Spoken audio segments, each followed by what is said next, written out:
Big boss ಮನೆಯಲ್ಲಿ ಸ್ಪರ್ಧಿಗಳ ಮಧ್ಯೆ ಜಗಳ ತಾರಕ್ಕೇರಿದೆ. ವಂಶದ ಕುಡಿಗೆ ಗಿಲ್ಲಿ ವಿರುದ್ಧ ತಿರುಗಿ ಬಿದ್ದಿದ್ದಾರೆ. ರಘು ಕೂಡ ಗಿಲ್ಲಿ ವಿರುದ್ಧವೇ ಕೂಗಾಡ್ತಿದ್ದಾರೆ. ಗಿಲ್ಲಿ ಕೂಡ ಈಗ ಅಬ್ಬರಿಸುತ್ತಿದ್ದಾರೆ.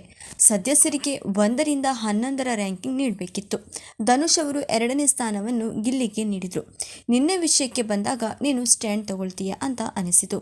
ಧನುಷ್ ಕೊಟ್ಟ ನಂಬರಿಗೆ ಹಾಗೂ ಮಾತಿಗೆ ರಕ್ಷಿತಾ ರಘು ಕೆಂಡ ಆದರು. ಮನೆ ಕೆಲಸ ಆಗ್ಲಿ ಏನು ನಿಭಾಯಿಸಿಲ್ಲ ಅಂತ ಗಿಲ್ಲಿ ಬಗ್ಗೆ ರಕ್ಷಿತಾ ಅವರು ಕಾರಣ ಕೊಟ್ರು.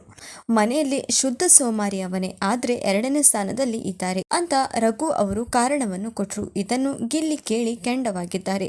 ಯಾರು ಕೇಳಿದ್ರು ಮನೆ ಕೆಲಸ ಅಂತ ಹೇಳ್ತೀರಾ, ಏನು ಮನೆ ಕೆಲಸಕ್ಕ ನಾನು ಬಂದಿದ್ದು ಅಂತ ಕೂಗಾಡಿದ್ದಾರೆ. ಗಿಲ್ಲಿ ಮಾತು ರಘುಗೆ ಇನ್ನಷ್ಟು ಕೆರಳಿಸಿದೆ. ಮಾತನಾಡಬೇಡ ಅಂತ ಗಿಲ್ಲಿ ಮೇಲೆ ರಘು ಅವರು ಕೂಗಾಡಿದ್ದಾರೆ. ಇವೆಷ್ಟು ಇವತ್ತಿನ ಪ್ರೋಮೋ. ಇಂತಹದೇ ಇನ್ನಷ್ಟು ಅಪ್ಡೇಟ್ಸ್ಗಳಿಗಾಗಿ ಕನ್ನಡ ಅಪ್ಡೇಟ್ ಸ್ಟುಡಿಯೋ ವಾಹಿನಿಯನ್ನು ಸಬ್ಸ್ಕ್ರೈಬ್ ಮಾಡೋದನ್ನು ಮಾತ್ರ ಮರಿಬೇಡಿ.